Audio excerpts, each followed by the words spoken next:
Welcome everyone. I'm gonna give people a little bit of time to connect as it's just going live. There's something very specific I actually would like to talk about today. Although if anyone's got anything that you've seen in the headlines that you don't see I've gotten to or covered yet, if you want to throw me a comment about if there's something you think I should be covering or giving attention to, either on this live or in future posts, it would be really great if you just drop me some comments and let me know if there's anything going on that I missed in current events. But before I get into current events, something I wanted to share and talk about with everyone here is why certain groups of people have been so vulnerable, can't make my words today, why certain people have been so vulnerable and being indoctrinated and brainwashed into the Trump MAGA cult. And so that's what I wanted to talk about today. So I just moved my heater there.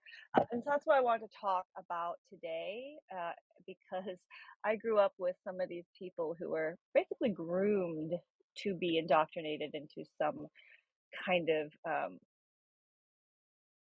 far-right Christian movement. So I grew up with people like this. I saw how they were grown and raised. And so I have a lot of insights into why this group of people, which I will call fundies or fundamentalist Christians, are so particularly vulnerable to being indoctrinated into the MAGA cult. And so for a little bit of history and background on me, I was not raised in a fundamentalist Christian household. I'm going to put that out there, thank goodness. Although I was, raised in a household that was going to church in Texas. We're in the Bible Belt, so many churches down here are a bit problematic. And while I was not raised in a Christian fundamentalist household, because I am in Texas in the Bible Belt, I was around many fundamentalist Christian young people growing up. And so I have a lot of experience here, it's too hot, with fundamentalist Christianity and going to their churches, being in their Sunday schools, being in the homes of these fundamentalist Christian people as a guest, because my friends and sometimes my babysitters growing up were fundamentalist Christians. So I have a lot of insight as a non-fundamentalist person. I'm not even a Christian, by the way. Definitely not. If that's your deal, that's your deal. Cool. But I do know a lot about the Bible because I was raised in the church. So I know a lot of churchy things. I was indoctrinated. I just chose to reject that indoctrination because it never made sense to me, even from a young age. And in fact, being indoctrinated in the church was very traumatic to me as a young person because I was taught in Sunday school that if I did not believe, or that anyone that does not believe the Lord Jesus is your savior, you're going to go to hell. And I couldn't make myself believe it. So I spent the first 11 years of my life thinking I was damned to go to hell because I couldn't force myself to believe in the sky daddy. So that's really messed up because I spent, the first 11 years of my life thinking I was a flawed moral failure of a human being because I couldn't force myself to believe in Jesus. Yeah, so that was problematic. But on top of all of that, being exposed to religious Christian fundamentalist people and families, something that I know that a lot of people aren't aware of is how these people have been groomed, often from childhood. And a lot of, I'm 37, I'm going to be 38 next month in March, I'll be 38. So a lot of people my age that were raised Christian fundamentalists, are now voting age. They're now the age that they can participate in politics, and they were raised and groomed into this movement since they were very, very young. And so one thing that is a really big piece of why people who were in the Christian fundamentalist movement are exceptionally vulnerable to this MAGA cult is because they were kept away from a lot of our culture that is in the world. So a lot of them, though not all, were homeschooled. And so those that were homeschooled had the most isolation from society and from the world. They, like my friends, and this was always strange to me as a young person, there was a lot of shows and TV, most TV and shows they were not allowed to watch. most books they were not allowed to consume because the things that were of the world are evil, right? And so here's another key theme in this why they have been so vulnerable to being weaponized against the rest of the world is because from a young age, these Christian fundamentalists who were sheltered and kept away from the world and kept separate from the world were taught to be afraid of the world, the people of the world, and the world was taught to them to be a very sinful place. And so, to a lot of them, they have been groomed from a young age to think that things of the world and people of the world are evil, right?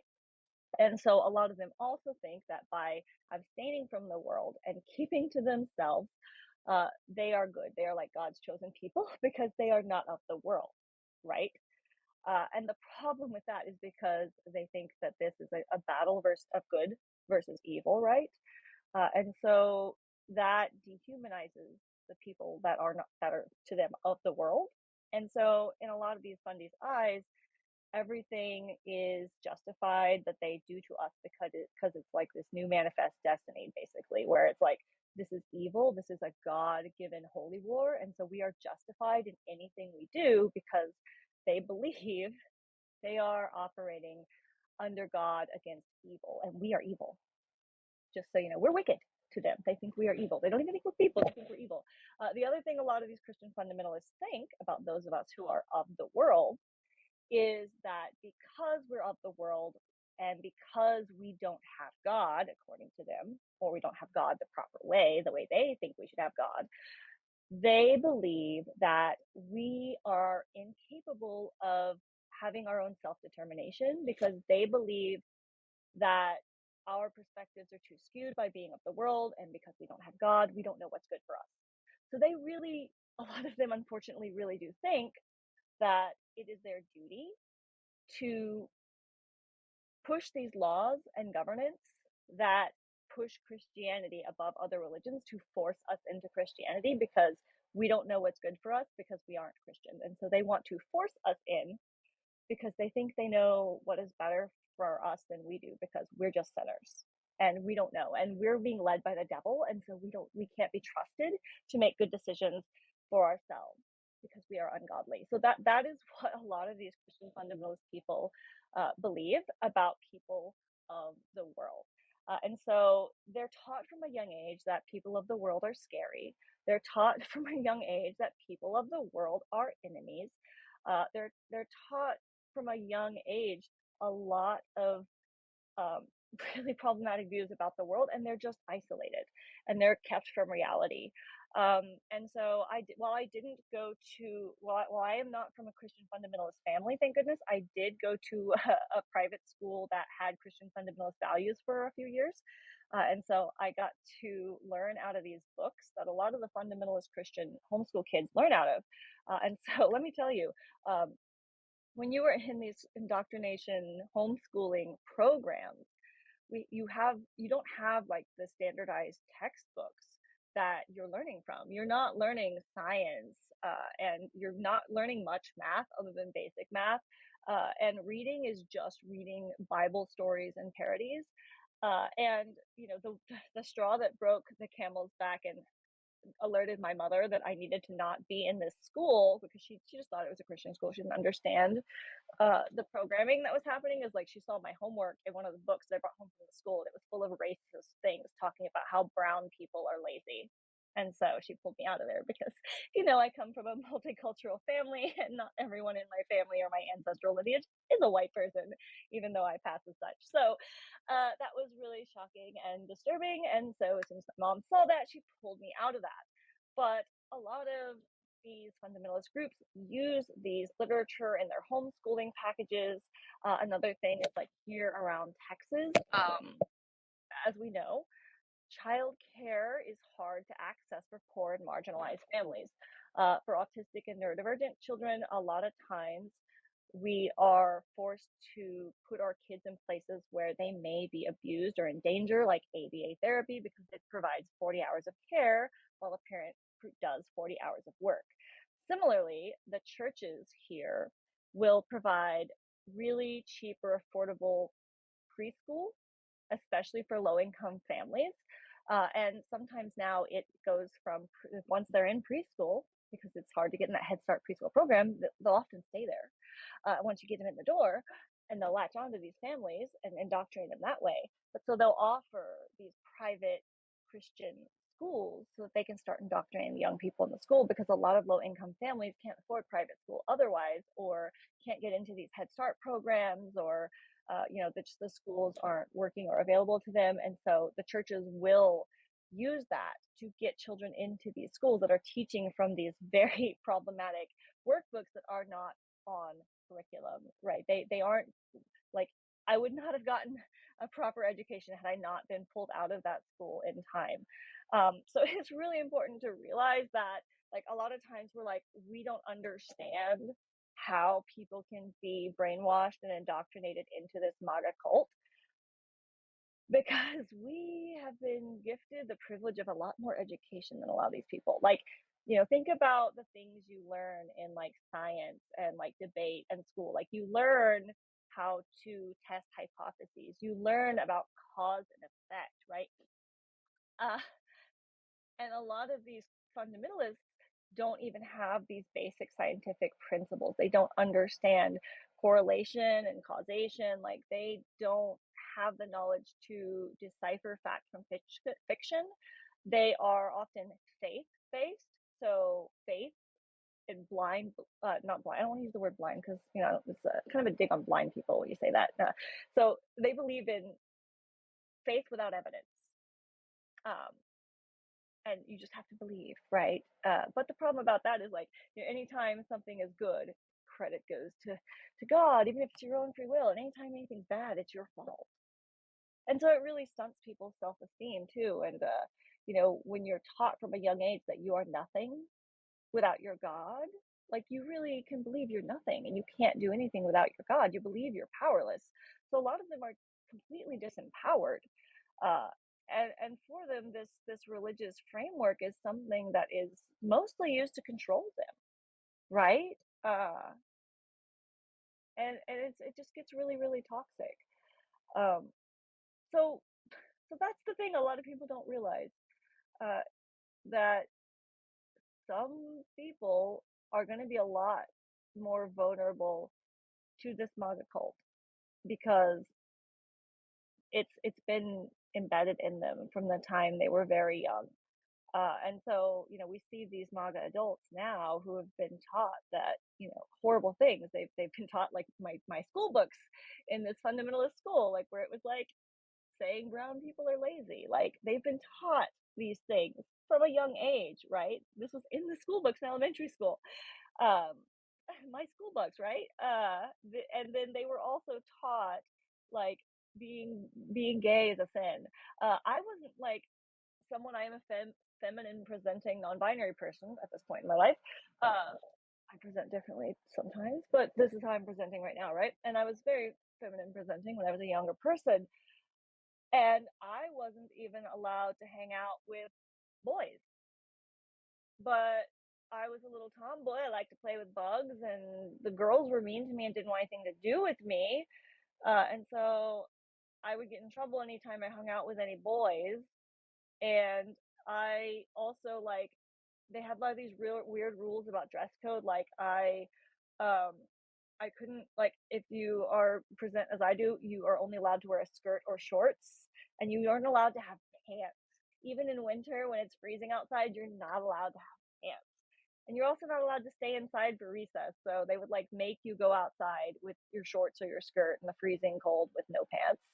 I think it was just torture to control, honestly. But just, like, lots of just nonsense things that didn't even make sense at this, like, fundamentalist school that I was in for, like I said, just, like, less than a year or a couple of years. Like, I wasn't there very long, but it gave me a taste of how the programming works, firsthand, other than just being in the houses of other kids who was like, it was like, oh, I like this show. And they're like, we're not allowed to watch that. Oh, I love this book. We're not allowed to read that. Oh, I like this. You're not allowed to say that. You can't do it. Like, it was just like, wow. Um, I know it's kind of funny is, like, uh, I've been obsessed with separation of church and state since I was 11 years old. And Christian fundies are the reason I've been obsessed with church and state since I was 11 years old because I don't really care for many holidays, but Halloween's kind of my jam. It's fun. I like costuming. I like being a character, right? And they had this war on Halloween that these fundies groups like didn't want any kids in any schools to dress up in costumes at school because their kids didn't do Halloween and they thought it wasn't fair that they had to see all the other kids in costumes. They wanted to make it fair since their kids weren't allowed to have Halloween. They didn't want anybody to have Halloween. And I just thought that was ridiculous. And it was just like a personal assault on my rights as an 11-year-old because it was my favorite holiday. And so that's why I've been obsessed with this nonsense because it was really apparent to me, even when I was 11, that they think they have a right to control what the people around them do. And they want to police other people's morals. And they can't just leave everyone else alone. And that was like the thing that bothered me as a young person. But back then, I didn't understand why fundies think they have a right to tell everybody what to do. I didn't understand that they actually think we can't make our own judgments because the devil is influencing us. Like, it's really sad.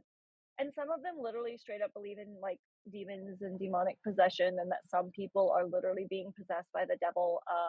And if you have certain jobs, you can get possessed by the devil for working in those jobs. Like, these are conversations I've had with real Christian fundamentalists.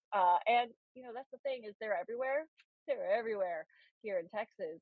So I often will have conversations with them if they come up and start talking to me, and I act like I am listening as long as I can stomach it. And that's how I found out about Project 2025, because we had a repair person who was here working on some repairs for our RV, and he was really excited about Project 2025 and all the plans that they had coming and how they were gonna fix the ungodly world in this holy war. And I'm just like, this sounds like something like really unhinged, right? And I'm like, this can't be. And I Google it and I start reading, and this was several years ago. And I'm like, oh my gosh, this is disturbing. And then I started dropping into MAGA groups and reading comments and dialogue and listening more to like the people that really, really believe Project 2025 is a good thing. And it was really scary. And so then I'm like, hey, we should be worried about this thing. Like, it's really a serious threat. And everyone around me is like, that's unconstitutional. It'll never happen. We don't got to worry about that. Is everyone else here right now listening to the sound of my voice who has been watching this Project 2025 thing unroll like a slow motion train wreck for the past year or several years or more, and like I've been begging people to wake up and pay attention to the fact that this is serious, and now we're here. And it's like the people in my life that thought I was like just a conspiracy theorist because I was trying to get them to be aware of this thing that I was sure was coming. And I really wanted to be wrong, everyone. I wanted to be wrong so freaking bad. I've never wanted to be wrong about something more in my entire freaking life. But here we are today, right? And it's just like, now those same people that told me I was worrying too much and I was being paranoid and it'll never happen, and now those people are like, thank you so much, and they're coming to me to ask about what's next and following me for the news. But oh, my bestie's calling. I love her. I love you, but I'm gonna have to call you back. But so like, it's just hard if you're one of the people who's seen this coming for a while and have just had to just wait until everyone else woke up. And it's like, we had time to deal with this a long time ago, and nobody was ready to take it as a serious threat until now. And it sucks that we had to get to this point for people to take it as a threat, but here we are. I am not going to read anybody's names off this time, just because I do want to. Usually I switch these to paid subscribers only, like within 24 hours. But because the content of this one, I think, is something everyone needs to understand, because a lot of people just don't understand like the vulnerability piece, the coercion and the manipulation and the grooming. It's ironic. They call trans people groomers, right? They call us groomers, but they've literally been groomed their whole life to be these little um, puppets for the nationalists. So that's ironic. But I lost my track of thought. But I'm oh yes, thank you. We're gonna leave this live up most likely. It may go to subscribers only eventually. Uh, but I plan to leave this one up and publicly available just because of the education piece that I think so many people are missing, if that makes sense. I hope that makes sense. And so that's why I'm not reading anyone's names. I will read your comments. This is unbelievable. Democracy isn't dying in darkness. It's being executed in broad daylight. Yeah, it's really hard to watch. Right, nobody listens because I'm different. Yeah, yeah. It's like that's a thing. Like for me, being an autistic person, one of the stereotypes I fit is I pick up on patterns. And so if I read a bunch of information, I synthesize it, and the patterns and the commonalities just jump out at me, like staring me in the face. Uh, so this thing has been something that's been staring me in the face for a while, and now it's like slapping me in the face, you know? Thanks for your perspective. I live in an urban area, not around the rural fundamentalists. It's been real weird. Yeah, exactly. And that's what I'm thinking, especially if you're not from the Bible Belt and rural areas, like you don't understand. And some of these people in rural areas still don't have the internet right now. You realize that, right? Like there's dial up out here in some rural areas, like some rural people in Texas, they can't just get online and educate themselves. Like that's a privilege, you know, I hate to say it, like these poor they it's a privilege they don't have. Financially, they can't afford the internet, or their towns don't have internet, unless you're going to go to a library. And you know, like if you don't know what you're looking for, you don't know to look. And a lot of them are scared to get on the internet anyway because it's of the world, right? It's a sinful place where the demons are going to possess them. Yeah, or their sky daddy's going to smote them.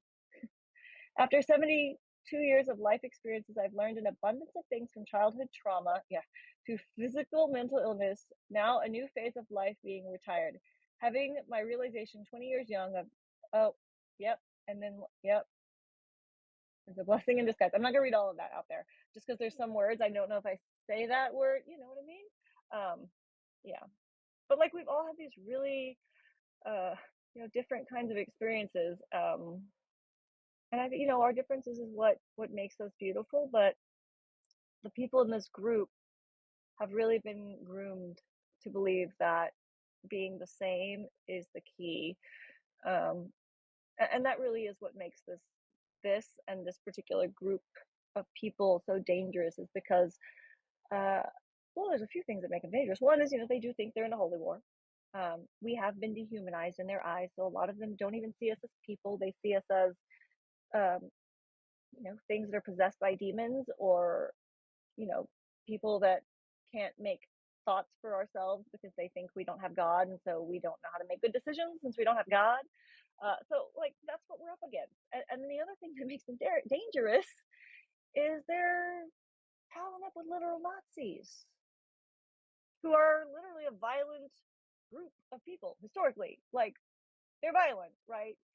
Uh, which is concerning, because a lot of people who don't dig Nazis are historically nonviolent people. Um, I don't know how that's going to play out in the coming months. That might not work well if we don't get this stopped through the legal systems. Um, and that's what I'm really watching right now. I'm holding my breath, because as I've been telling people offline for, I don't know, since this whole thing really officially, like it's been going for years. They've been putting pieces in play to get this set up for years. Like this isn't something that just started on January 20th. The rest of the world finally started paying attention on January 20th. But the thing I've been waiting for is watching to see when we know the court's orders are not being enforced and respected. Uh, so, we've got all of these unconstitutional actions that have come up, and the courts are finally, it took a while for them to even get in the court. You got to prepare a lawsuit, it takes time. And a lot of the filings in the court, the Republicans actually lied on the filings and had to issue corrections because they misquoted things, which is lies. But anyway, they perjured themselves and they're issuing corrections. But so like all of these court cases, these filings take time to put a filing together. They take time to get up to like the higher courts, and so it has taken time. And waiting for this to go to the courts has been so painful. It is so painful. But there are a lot of lawsuits now. There's actually a class action lawsuit against Elon Musk for the data breach. I'm gonna go join that if I can. Um, so if you want to join a class action against Elon Musk, I'm going to try and figure out how to do that. If I figure that out, I'll share more information. But so there are lawsuits coming, and there have been rulings passed down, and right now we're waiting to see if they're going to be obeyed, and then if they're not obeyed, if they're going to be enforced. Like that's kind of where we are right now. And yesterday in the Oval Office, the Orange said he was disappointed in the courts and he would obey, but there are some things court orders have ordered them to do so far still haven't been done by the timeline. So technically they're not obeying, but they're saying they're going to obey. So maybe they will obey. If they obey the court orders, I'm going to have a big sigh of relief. I'm still going to be very nervous. I'm still going to be watching like a hawk. But I'm really worried, like, if they don't obey the court orders, then because they already fired a bunch of people in like that could potentially hold them accountable, like if they don't obey, who's going to hold them accountable? Is anyone going to hold them accountable? Will there be accountability to make them obey? So like those are the things I'm watching for right now, and it's like I don't know what's going to happen. I don't know the answer. I don't know what needs to be done if we find out they are going to not obey the courts and there's going to be no enforcement on them for it. I just know at that point I'm going to have to start making some decisions, and we all will probably have to start making some personal decisions if it comes down to that. But I would love for it not to get there, right? Just like with the whole Project 2025 thing, I really want to be wrong about Project 2025 even being a threat, and I really would love to be wrong, and I'd love for them to obey the courts. But do I have faith they'll obey the courts? Not a lot of faith, and I don't have a lot of faith that there will be enforcement if they don't. But it's a hunch. It's just we've just got to wait and see, and just be wary. It could really go either way at this point. There are protests happening on President's Day on Monday because they got rid of all of our days, but they didn't get rid of President's Day. So President's Day, we'll have a march for the president, I think. Well, I know every state, every capital is doing a march on Monday, this coming Monday. I think that's the 17th, and we'll be marching. Yeah, and so we'll be marching, and I encourage you, if you are able, to check out your local marches that are happening, or potentially help spread the word about it in case you can't personally attend. Then also on the 28th, they're calling for a spending blackout. Nobody spending or participating in the economy at all. So we're trying to freeze and shut down the economy. That's next Friday, not this coming Friday. I'll be sharing a poster about that too. I'm trying to do like one protest at a time. So like the next coming protest that I'm pushing is the one next Monday on the 17th for President's Day, and the march on the 50 capitals, 50, 50, 51, 50 capitals, 50 states, one day, right? That's on Monday again. And that's another march. And then the no spending blackout on the 28th, that's the next one I'll promote after that. Just because I don't want to confuse people, because there's so many things going on. But so these are, us doing what we can to speak about our displeasure. The other thing that I strongly encourage you to do is some of your representatives are elected officials, right? So we need to be calling our elected officials and putting pressure on them, because they do face re-election or not in the coming months. And so we really do need to be putting pressure on our officials, especially those who may or may not be elected in the next election cycle. So that's my other advice. Also, there are different boycott lists going around for companies that we can boycott to help show these oligarchs that we're not messing around. always great to support small businesses whenever possible. Support businesses that are standing by DE&I. No Target, sorry Target, we're done with you. Costco, yay, we love you, Costco. HEB, I love you, HEB, here in Texas. So if there are any other organizations that are doing right by DE&I and taking a stand and not proactively bending the knee to these fascists, then let's give them our love, right?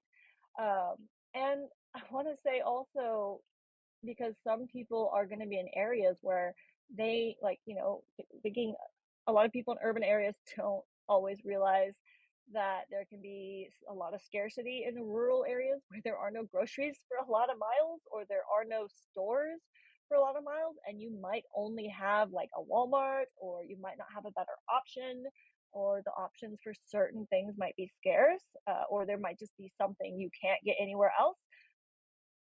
Minimize, if there's something you can't avoid, because it's like necessary to your life, like maybe it's medication, I don't know, or you have a disabled child who only eats this one thing that's from this one store and it's this one brand, like, don't torture a disabled child if you can avoid it, things like that. But do your best to minimize spending from these oligarchs and these big companies that are doing us bad and who aren't standing up for DE&I and who stand to benefit from all of the BS happening in the White House.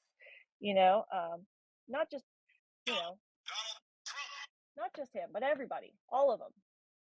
That's gonna be my soundbite. I'm gonna just keep that next to me to just like set that off. Boop, boop, boop. I've been shaking my butt to that one. That's a butt shaker. Hot and liberal, nice. uh, I'm just tired of the BS. Let's see. Who's in the comments? I'll be shocked if they do. Yeah, exactly.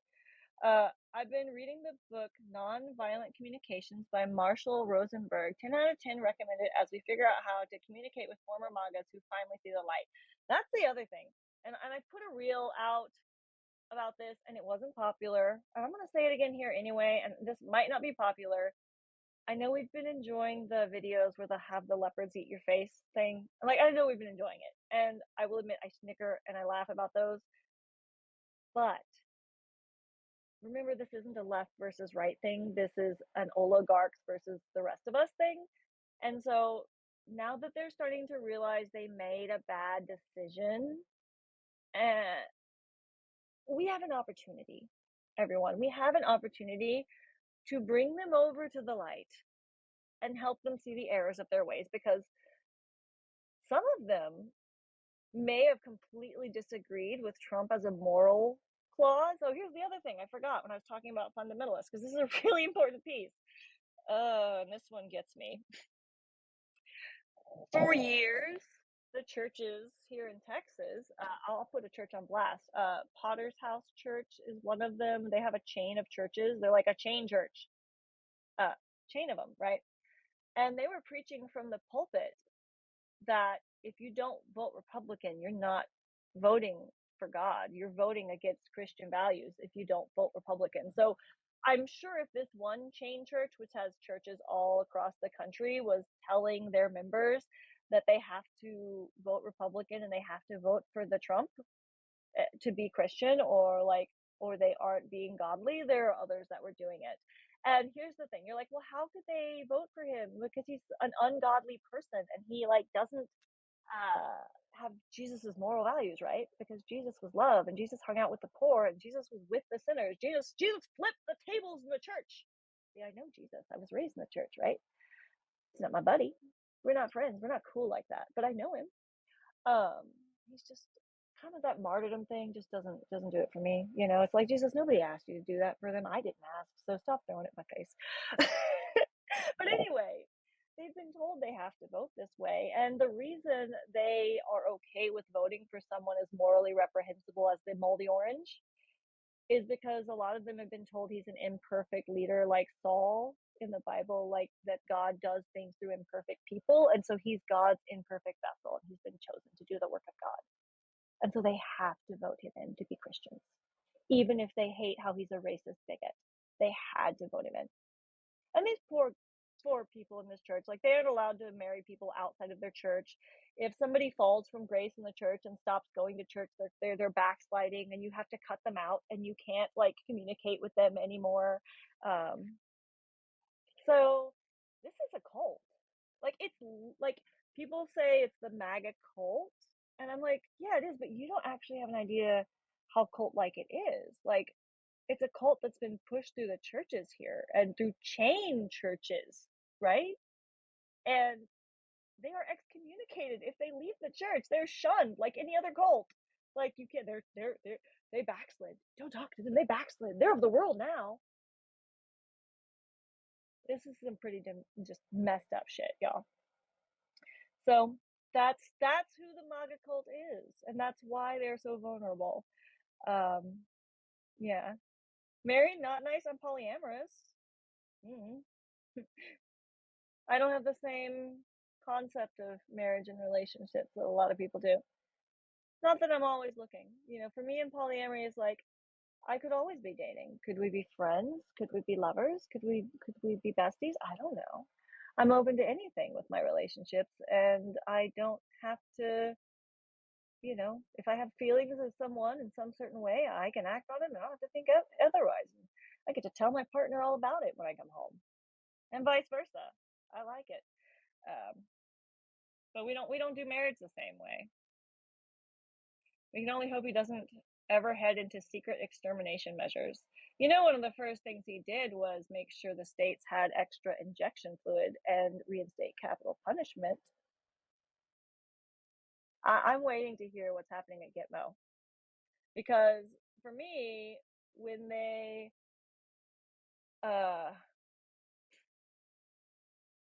started trying to end birthright citizenship, they tried to argue that indigenous Native Americans are not citizens because the loyalty is to the tribe before the country. They're saying they weren't naturalized to be loyal.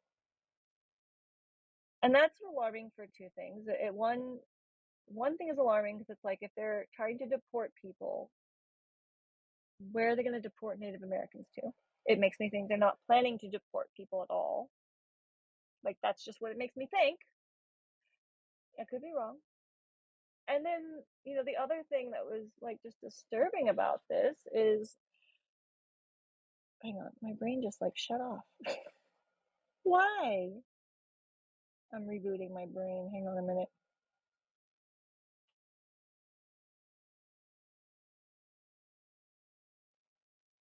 There was a second half of that, and it's gone now. Sorry. Reboot. I don't know. But there was another thing that was disturbing about that fact that they were trying to say Indigenous Americans weren't citizens. There's a lot that's disturbing about that, actually, but there was a specific point and I lost it. March without a bra or don't march at all. You are such a creep. I didn't know we had creeps on Substack. You're like my first creep on Substack. 'Cause I'm a creep. I'm a loser. Hey, puppy dogs. What is the law? This is the lawsuit by the American Foundation of Teachers with contact information. Awesome. I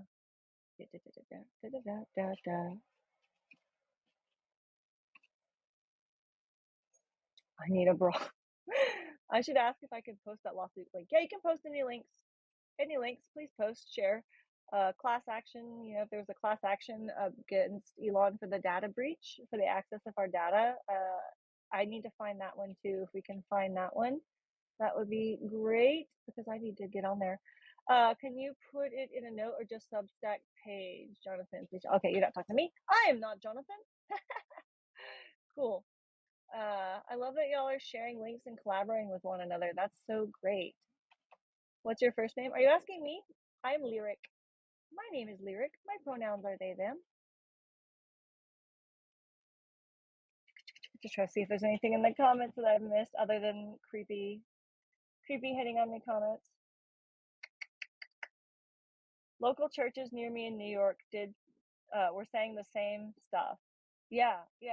So how many churches were telling people, like, if they don't vote Republican, like they're voting against God? Like, isn't that just thinking about separation of church and state, isn't that really huge violation of separation of church and state? I would think any churches that did that should lose their tax exempt status and should probably be fined and punished and forced to pay those taxes back because they weren't acting in separation of church and state. They were mingling, they were interfering with our government by forcing people to vote a certain way and telling them they were ungodly if they didn't. Jesus and John Wayne is another excellent book that thoroughly describes the link between evangelicalism and politics. I haven't heard of that one. That's interesting. I was on a worship team for 9 years. The hypocrisy of the church and Bible and the ignorance of archaeology and science drove me nuts. They are twisted. Yeah, and that's like they don't know science. They don't know they if they were homeschooled, they were really not permitted to learn a lot of subjects. Like when I was in this little fundamentalist Bible school for the period of time I was in there, it was like all we did was read these little Bible workbooks, and they had different subjects labeled on them, but they were really all the same. They were all just like Bible stories. I wasn't really like, it was like Christian Science, which it wasn't really science. It was like Bible. Everything was Bible based. And it's like, you're taught in this school that the Bible is the foundation for everything that is real and true in the world. And you're taught that if it's in the Bible, it's true and you can't question it without, like, you can't question it. Don't question it. If it's in the Bible, it's true. And so when you ask one of these fundamentalists, even as an adult, like sometimes for evidence, like, can you give me some evidence of that? It's in the Bible. Like, that doesn't mean it's evidence. The Bible is hearsay. That's not admissible in court, right? So they don't even understand what evidence is. Like, they don't. It's really sad. I'm waking up the dogs. I'm getting feisty in here. I'm gonna have to call my bestie back soon. I know a cultist. I was always able to talk to him, and he even helped him with projects. I can't even talk to him. He is a religious Catholic. Yeah, Catholic. I got to go to Catholic churches. Some of my grandparents were Catholic. I have bad knees. Even when I was a young person, can I blame that on the Catholic Church? Stand up, sit down, stand up, sit down. Sorry. Sorry, that's just always my first thought of like when we had to go to Catholic church, because they had really uncomfortable wooden pews and you had to like stand up and sit down a lot. And the service was in Latin. And so we couldn't even understand it. It's like, why? No, thank you. Nobody here speaks Latin. Yeah. Yeah. Mm-hmm. Yeah, of course. We exterminated millions of original natives. Yeah, exactly. But I'm just saying, like, what about the other immigrants, right? Like, okay, here's it. Sadie, your tail is making too much noise. Like the Venezuelans, like they can't go home. They had asylum here because going home would mean they're gonna be horribly tortured and probably executed by the regime in power, right? And so they have a choice to get sent back there or go to Gitmo, you know. America.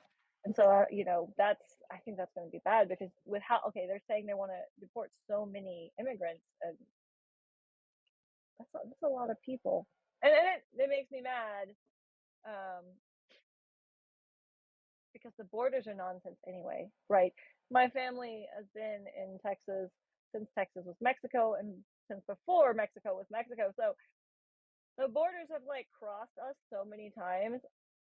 A lot of Mexicans are indigenous and mixed because in Mexico they had this cultural assimilation where everyone was trying to be mixed. Our ancestors were called mestizo, right? Because it was mixed, indigenous with Spanish, a lot of us. So, like, a lot of Mexican people are indigenous, which is why it's just so ridiculous. And the borders are nonsense anyway. But I could rant about this for a long time. It's just like how you identify a lot of times dependent on what side of the border you are on. So it just makes me mad. Gitmo, yeah, the new concentration camp, exactly. Even the Pope gave Trump a warning yesterday. I didn't see that. Who's a creep? Not you. Someone else was being a creep. I think they popped out of here. Back to government, internet. Yeah, bad idea. Internment reservations. Yeah, not good. Not good. Yeah. Hi, Bear Cub. Is it almost time? Okay, just a minute, baby kid. I'm sorry, this is my first time posting comments on Substack, and I keep hitting return. No, don't worry about it. We're all here together. This is like, I think, my third live here. And I'm gonna probably do these once a week right now with all of the things going on in the world.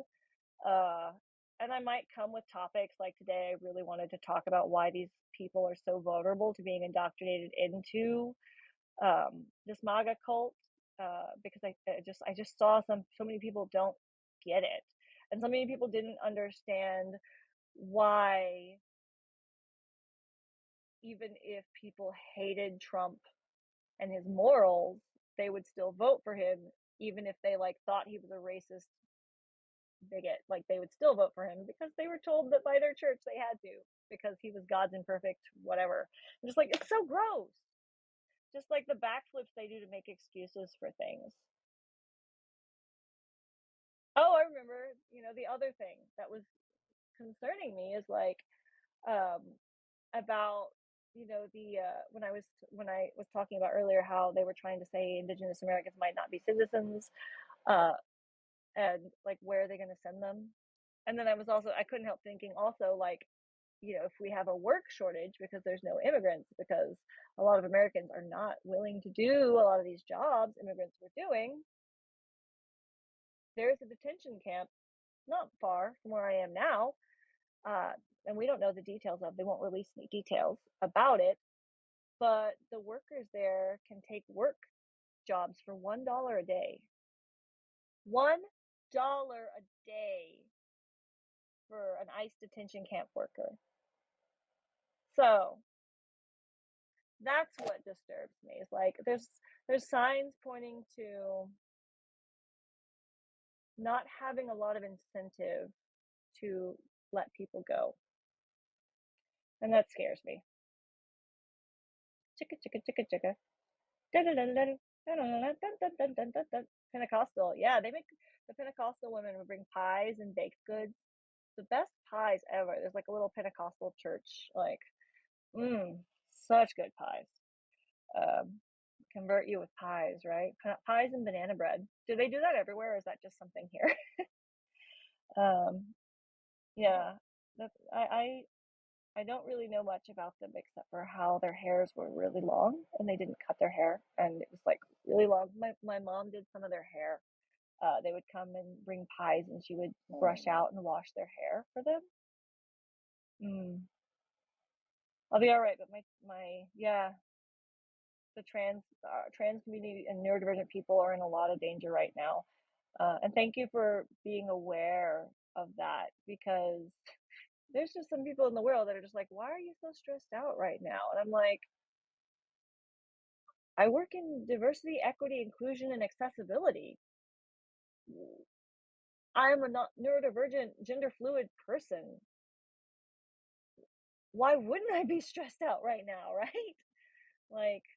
The amount of privilege. So thank you for being aware. It's hard. All right, everybody. We're coming to the top of the hour. I'm probably going to sign off soon so that this can repost. I don't want it to be too long because I am hoping that people who were just not understanding the fundamentalist cult and the MAGA cult and the vulnerability that a lot of these people have will hopefully rewatch this. So if you want to share to anyone who needs to see it, when it's going to process. And what I love about Substack, and this is why I'm switching the lives to Substack, is when it's safe. I don't have a lot of Nazis dropping in, and that's great. I got my first creeper today, and he was pretty mild, so it's okay. But I love that Substack has a really nice auto caption feature. So once I hang up, it's going to caption it really beautifully so that there'll be nice captions for anyone. And I think it'll also transcribe it for me, which is really awesome. I might be able to cancel my subscription software that I used to use to transcribe the other videos, because I'm probably not going to be doing a lot of pre-recorded videos right now because what's relevant day to day is changing, and so pre-recorded video takes so much time to put together, and by the time I get it published, it's probably not relevant anymore. So I'll probably keep going live once a week on Substack, and then I'll do one written post a week on Substack. The most hang on, baby. The most urgent updates will be publicly available and shared, and then I will probably put some more personal updates behind the paywall section of those posts. This video is going to stay publicly available because of the content, and I tried really hard not to read anybody's names. It was hard. But a lot of the videos often will be publicly available when they're live, and then they might go to subscribers, paid subscribers only for the replays. And that's just depending on the type of content and the conversations we're having. If I say anybody's name on accident, I want to protect everyone. And so that's something I'm doing, and being on Substack allows me to have a lot more control. So thank you all so much for coming today, for being here, for your thoughts, for your comments. I've got a puppy dog just like begging me to go give her some love and attention. Like, oh, I see her. Look at this cute little baby right here. Look at that. You're my baby. Okay, so my baby needs me. So I gotta go take care of my baby. But I will see you next week. I'm gonna do a written piece probably tomorrow. If you, hi baby, if there's anything you think I need to cover in that I haven't covered yet this week on any of my social media platforms, let me know. I've got a few updates I think should go in there, but it's a lot to keep up with. I can't possibly keep up with all of it as one person. So if you see anything, please point my attention at it. I appreciate all of your help. Protests or just events happening. I didn't know I was going to be a news correspondent when DE&I became so controversial. I am still doing diversity, equity, inclusion work and accessibility work. If anyone has a company that wants to be bravely, rebelliously defiant, NeuroDivergentConsulting.org, hang on, baby kid, is where you can get me. And we can work and make your space neuro-inclusive, which is inclusive for everyone with a brain. Really, it's not just neurodivergent people, it is all of us. And so I'm still doing that. They won't stop me. I don't care. I'm gonna do it anyway. Just like I'm gonna do this anyway. And so I thank you all for making it possible. I will talk to you tomorrow in writing, and next week I will be doing another live, probably on Tuesday, Wednesday, or Thursday. I haven't decided the day yet, but I will send a little note out to people in advance. Love you all. Be safe. Stay safe. And boy, stay safe really has a different meaning these days, doesn't it? All right.